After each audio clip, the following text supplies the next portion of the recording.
I hope you have a Bible with you. If you didn't bring one, there should be one in the pew in front of you. And I invite you to get it now and go with me to the book of Job. In the Old Testament, to the book of Job. If you need help finding it, just go to Psalms and take a left. Job chapter 1 will be the beginning and the text for our lesson this morning. Boy, what a difference a week makes, huh? Sun is shining. The forecast looks good. And we're so thankful to our God, as has already been indicated a couple times, that brought us safely through the storm. And it's so good to be assembled back together as a church family, isn't it? To be blessed by our presence together, our edification, our study, and our worship together. And we want to welcome our visitors as well. If you're visiting from out of town, you're to be commended for your timing. Glad you came this week and not last week. If you're visiting from the community, maybe this storm has brought you here. Maybe the earth-shattering events humbled you and made you reconsider the order of your life. And if that's the case, thank God for the storm. It takes us that to remind us of what's most important in life and where we need to be focused mentally and spiritually and really even physically. We can thank God for the storms. Thank you for being here, and I hope that you're blessed in our study together from the book of Job this morning. If I were to ask you to describe Job, the man Job, with one word, what word comes to mind? Probably patience. You would borrow the words of James, the patience of Job, the perseverance. And that'd be a good description of Job in one word. Maybe you would describe Job as a man of faith. And that'd be true. That's an apt description of this man, that though he faced so many things and had many questions about what he faced, ultimately and through it all, he was a man of faith. His trust was in God even when he didn't understand. But this morning I'd like to give one other word to describe Job. And that's the word that the text gives. And that is that Job was a man of character, integrity. Someone has defined character and integrity as who you really are. Reputation is who people think you are. But your character is who you really are, with no pretense, no hypocrisy, no layers to it at all. This is who you really are. The study of the life of Job and the circumstances of Job is really a study of, yes, his patience, of his faith, but also of his character. We see who Job really is. And I'd like to use the example of Job this morning and look at 3 lessons from Job in how that you and I can be men and women of character. Now let's remind ourselves about the circumstances of the story of Job. Job chapter 1, and in verse 1 says, "There was a man in the land of Uz whose name was Job, and that man was blameless and upright, and one who feared God and shunned evil." What a wonderful introduction to this man. Blameless and upright, feared God and shunned evil. That's a wonderful description of a man's character. But it's made even more wonderful when you consider who gave him that description. This is the words of God. The book of Job's inspired by the Holy Spirit of God. And so it's God Himself telling us that Job was a man who was blameless and upright, feared God and shunned evil. Here's a good little exercise, maybe an uncomfortable exercise. But what if there were a book of the Bible written about you?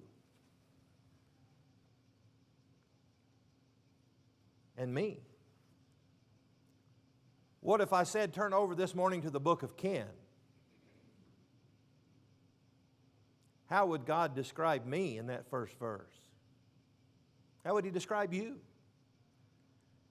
In looking at Job, God says, here's a man who's blameless and upright, fears God, and shuns evil. Now, you know the story. Satan is going to come to God and say, that's not really who Job is. Job is a good guy because Job's got it good. In fact, God, you've kind of protected him. You've put a hedge around him and protected him. He's got a wonderful family. He's a wealthy man. Everything's going right for Job. That's the only reason he's a good guy.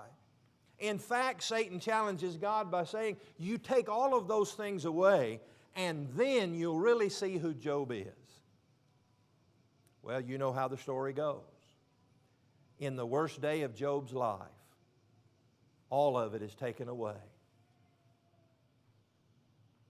One servant comes to him and begins to give him bad news, and he no more than gets the words out of his mouth, and another servant comes up with even worse news, followed by another servant. And in one day, his massive wealth, everything that he owns, has been destroyed. There's no insurance. There's no Red Cross. There's no FEMA coming to rescue. It's all gone. But that pales into comparison at the news that all of his children, whom he loved dearly, are dead. The first lesson that we can learn from Job, from our study of character and looking at a man such as Job, is that when we're faced with adversity, we must maintain our character. You remember that Satan said to God, Job is a good guy, or appears to be a good guy, because everything's going good. You take that away from him, and you'll see who he really is. You know, in a sense, Satan was right. In a sense, Satan was right in the sense that he was saying, you see him on his worst day, and you'll really see who Job is. But Satan was dead wrong about who Job really was. It wasn't because he was wealthy.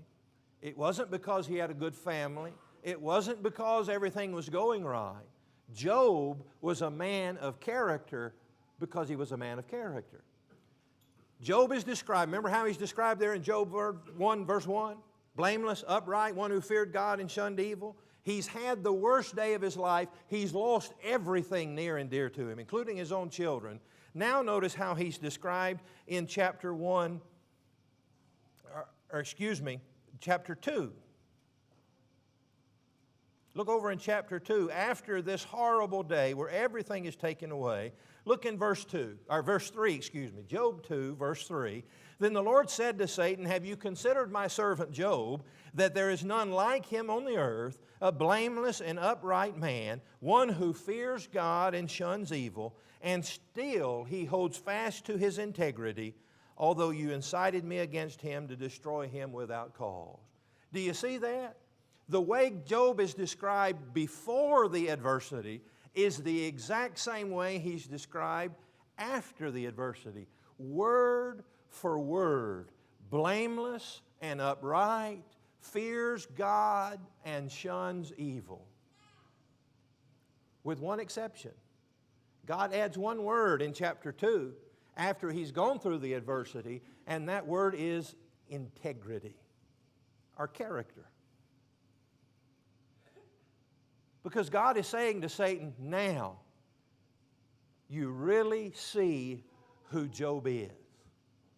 That he wasn't all of those things because things were going right. He was just really all of those things. Someone has said that character isn't made in adversity, it's merely revealed. And it's revealed who Job really was. That in the good times, on the mountains, and in the valleys, he was blameless and upright, one who feared God and shunned evil. You know, many times we make excuses for ourselves and for others. You ever met somebody under bad circumstances, and that person really wasn't a nice person? And maybe some friend of theirs comes to you and say, I need to apologize for old so-and-so. He's not himself today. He's had a bad day. Well, I know what they're saying there.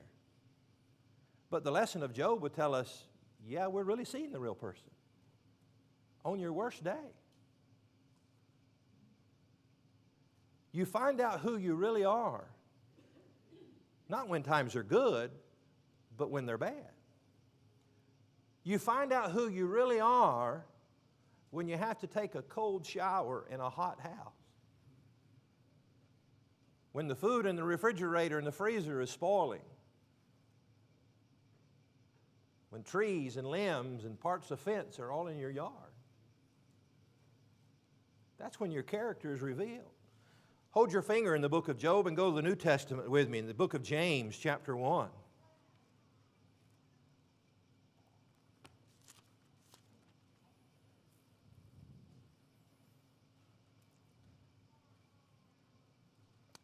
James chapter 1, beginning in verse 2 says, My brethren,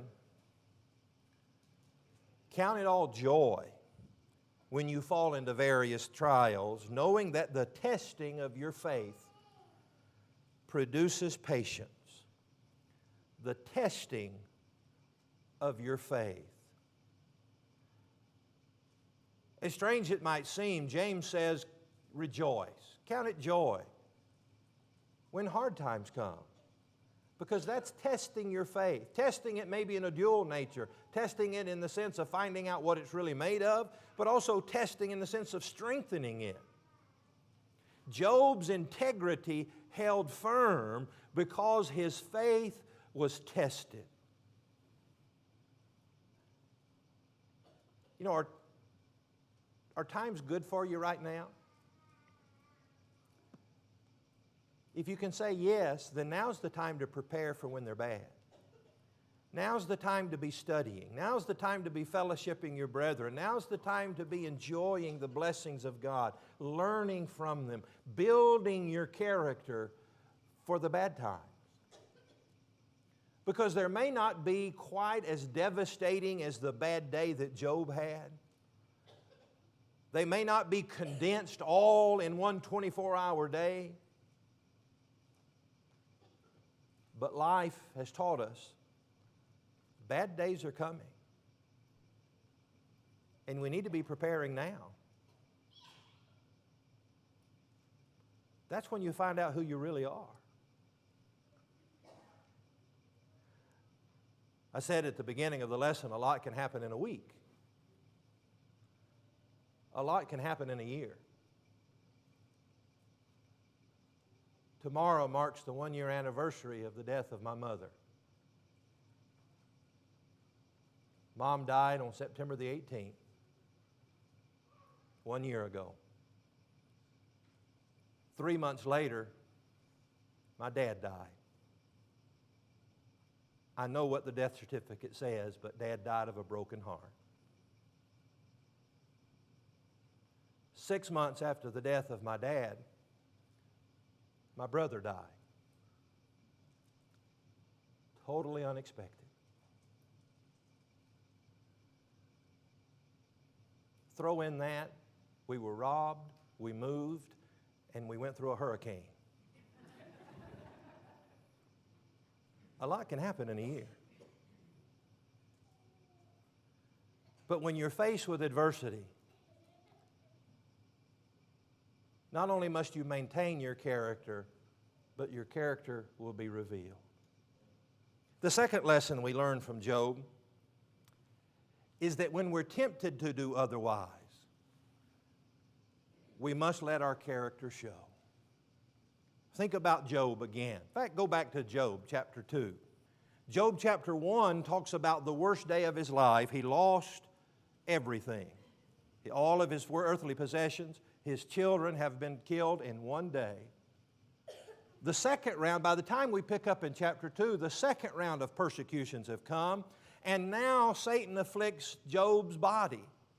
And when we're reintroduced to Job, Job is sitting in a pile of ashes, and he has a piece of broken pottery, and he's scraping the open wounds for just some kind of relief. and his wife comes to him. Really, all he has left is his wife. His helpmeet comes to him, the one that should be closest, that should be his confidant, that should commiserate with him, that should somehow find some kind of words of encouragement and help. And what does she say? Look over with me in Job chapter 2. And in verse 9. Then his wife said to him, do you still hold to your integrity? Curse God and die. What a horrible thing to say. Someone has observed, now please note, put this in the transcript, I didn't say this, somebody else did, that Job was the most afflicted man that ever lived because he lost his wealth, he lost his children, and he lost his health, but he kept his wife. And that's not really a wife joke, that's not a sexist joke, but it's true, isn't it? Because at the time, at his lowest time, when he needed somebody, the one that's closest to him, that should have been his helper, his encourager, he needed her to come and wrap her arms around him and said, honey, I'm so sorry. What can I say or do to help? When he needed her to say, we'll get through this, I don't know how, but we'll get through this together. She said instead, curse God and die.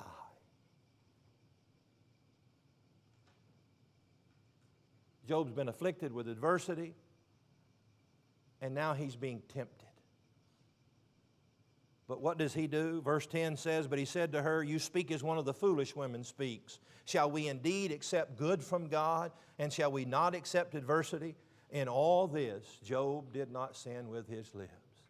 When he's tempted, not just tempted, but tempted at his lowest and weakest moment, not just tempted at his weakest and lowest moment, but tempted by the closest person to him, he still maintains his character. Forever showing us it can be done. I don't know, the text really doesn't tell us how much time transpired between verses 9 and 10 when Job's wife said, curse God and die, and he says, oh no, I'm not going to do that. But it seems to me from the rest of the pictures of the character of Job and the way the text reads that there wasn't a long gap in between there. Ain't that the way, kind of way you picture it? That he almost instantly said, no. I think it's a powerful lesson for us there. To not flirt with the temptation. The longer it sticks around, the more difficult it's going to be to resist. I believe, it seems to me that Job almost instantly says, I'm not, and he puts it away from himself. You probably won't have a hard time figuring out why many of my illustrations revolve around food. But if you're on a diet and somebody brings a dozen Krispy Kreme donuts, when's the best time to get rid of them? And by get rid of them, I mean move them out of the house. It's not after they've sat there a day or two or a week. It's instantly, isn't it? Can anyone take fire into their bosom and not be burned, the wise man says? You're going to be tempted. You're going to be tempted at your weakest moments. You're going to be tempted by those closest to you. And just like on your days of adversity, it's then your character will be revealed. And so build that character now and be ready to give a swift response. Well, the third lesson from Job is that when everybody else, seemingly at least, when everybody else around you is giving up and giving in, let your character show. Job's had that worst day of his life. The closest person to him comes to him and tempts him to curse God and die. And now the rest of the book, you know, is this series of back and forth speeches between Job and his three acquaintances. And they're together trying to figure out why this is happening. And none of them really have a good answer as to why it's happening. In fact, their answers are just dead wrong. But Job's wrestling with this. Why? Here I am. I'm a good guy. Job wasn't arrogant about this, but he knew what God said about him. He was blameless, upright, feared God, and shunned evil. Then why is this happening to me?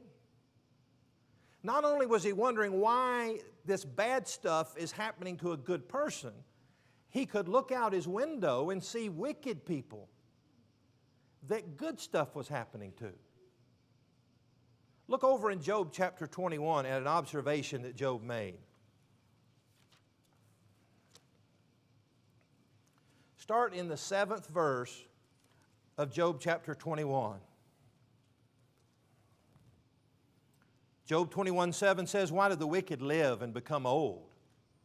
Yes, become mighty in power. Their descendants are established with them in their side, and their offspring before their eyes." Paul's there. What had happened to Job's descendants? And he can look outside and see these wicked people going and having a picnic with their children. That must have stung. Their houses, continuing in verse 9, their houses are safe from fear. Neither is the rod of God upon them. Their bull breeds without failure. Their cow calves without miscarriage.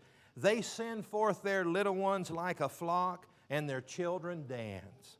They sing to the tambourine and the harp and rejoice to the sound of the flute. Do you see the dilemma that Job was facing? Here I am, a good guy. I'm trying to do what's right, and look what it's getting me. And I open up my window and see all these wicked people, and they're prospering. But again, the words still ring true. In all this, Job did not sin with his lips. Job couldn't figure it out. Why everybody else, all the wicked around him were prospering. Why this good guy was having such a hard time. But he was still blameless and upright. He still feared God and maintained his integrity. You ever feel like that sometime? Feel like Job or feel like Elijah, like you're the only one that hasn't bowed the knee to Baal? Feel outnumbered? Like you're the only one at work or the only one at school or the only one in your community or your country who's trying to stand up for what's right. And everybody else is wicked. It's then that your character is revealed, isn't it? It's hard. It's hard to maintain your integrity when everybody else is going the other way. Let me illustrate it this way. Have you ever been to the Atlanta airport? I remember one time I was flying somewhere in a gospel meeting and living in Alabama at the time, everything funneled through the Atlanta International Airport. It didn't matter where you were going. If you're flying to the West Coast, you had to back up in Atlanta to get in Run and Go. And so everything went through Atlanta. And I remember this one time where I was making a connecting flight and my connection I wasn't going to have much time between landing and taking off. And so I was going to have to hurry between my arrival gate and my departure gate. And I really believe that it's somebody's job at Delta Airlines to make sure that those two gates are as far apart as possible. That if the computer randomly says you're landing at gate 812 and you depart from gate 818, that somebody goes, "Oh, no, no, no. You're going to arrive at gate A12 and depart from gate Z53. And that's the way it was that day. I knew I didn't have much time. I knew my arrival and departure gates were far apart. I had no time to spare. And so I grabbed my carry-on bag, my satchel with my Bible and my notes, and I was in the runner's position ready to go. Came up to the end of the concourse of the airplane, took a left and started going through fast as I could.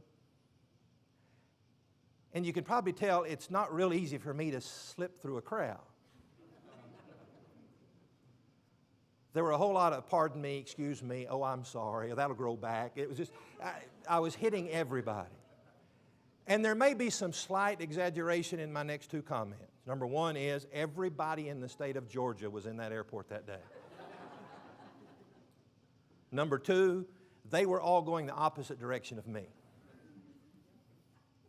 I was the only one going this way, everybody else was going that way.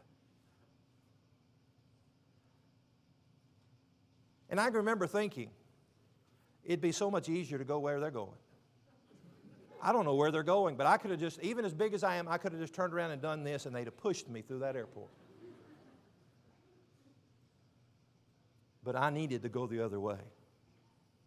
You ever feel like that spiritually? Like you're the only one going that way and everybody else is going the other way? And be honest. In your darkest Job moments, you've thought about turning around and going with them. But Job forever stands as a light in a dark world, telling us that nobody, understand this, nobody determines your character but you.